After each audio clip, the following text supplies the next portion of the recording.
Tja, und irgendwie scheinen die Politiker alle zu vergessen, dass sie gewählt wurden vom Volk. Und das scheint irgendwie auch nicht mehr so überzeugt zu sein von dem, was da passiert. Janina Mütze bei mir im Studio, CIVEC-Geschäftsführerin. Schönen guten Tag. Hallo. Und ihr habt natürlich auch mal nachgefragt, was sagen denn die Deutschen jetzt eigentlich zu diesem ganzen Chaos und auch zu der Frage Minderheitsregierung. Wäre das was für Deutschland? Könnte man da überhaupt noch irgendwas entscheiden? Wie sind die Antworten? Ja, also es sind ganz aktuelle Umfragen. Wir sind ja alle noch dabei, das zu verarbeiten, was hier eigentlich die letzten Stunden und Tage passiert ist, auch wenn sie es vielleicht schon über Wochen und Monate hin angekündigt hat.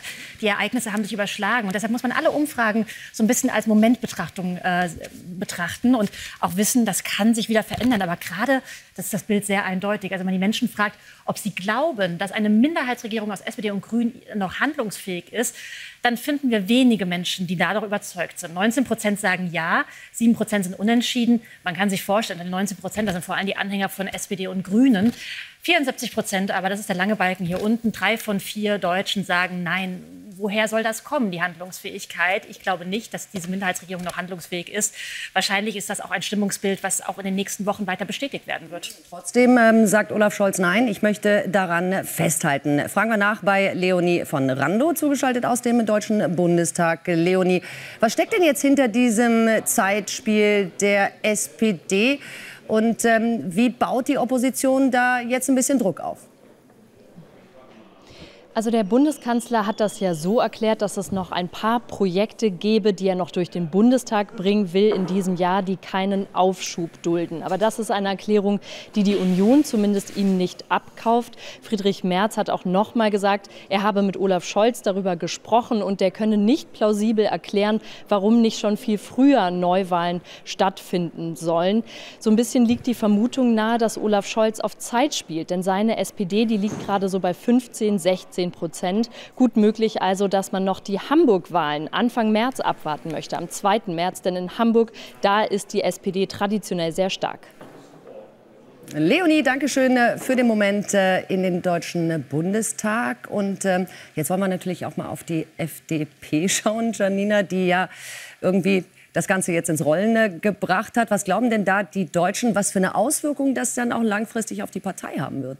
Ja, ist ganz spannend, dass du sagst, sie hat es ins Rollen gebracht. Wer hier wen überrollt und angerollt hat, das ist ja irgendwie die spannende Frage. Was ist da eigentlich passiert und wer hat was gehofft? Wir haben uns auf jeden Fall mal angeschaut, was die Menschen da draußen denken, ob es der FDP jetzt eigentlich nutzt oder schadet, all das, was passiert ist, mit Blick auf die nächsten Wahlerfolge. Und da sehen wir auf der Gesamtebene bevölkerungsrepräsentativ ein sehr geteiltes Bild. 43% sehen es als positiv an, also sie glauben, es könnte positive Wahleffekte für die FDP in der Zukunft haben. 16% trauen sich hier noch kein Urteil zu. Und 41% sagen, nein, die Effekte werden eher negative sein. Man muss dazu einordnend sagen, die FDP braucht ja nicht große Anteile vom Wählermarkt, sondern sie brauchen wenige. Sie zielt ja nicht auf 50%.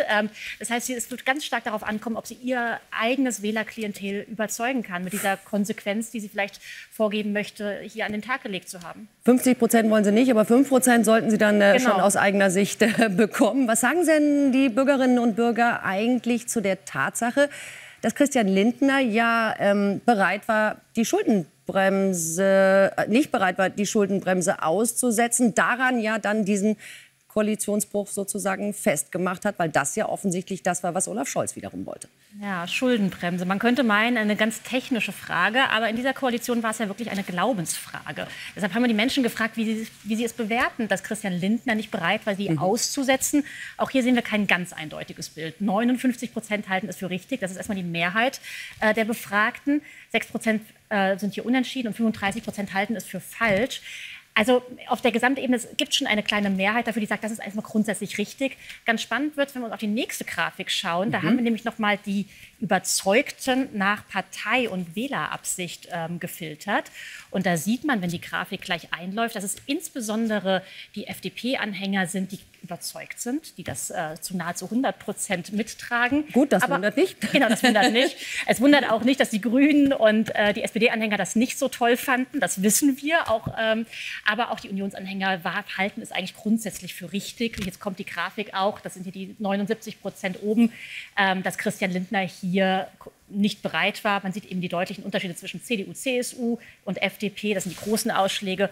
Nur SPD und Grüne, die fanden das nicht gut. Ja, da sieht man offensichtlich auch die einzelnen Parteiprogramme, wie sie dann sich darstellen. Und die Wählerinnen und Wähler dieser Parteien, die sehen das dann eben ähnlich. Das sind ja dann doch zwei ganz unterschiedliche Richtungen, wie man mit Wirtschaftspolitik umgeht. Schulden machen oder dann doch eher sparen. Janina, danke schön für all diese spannenden Antworten. Sehr gerne.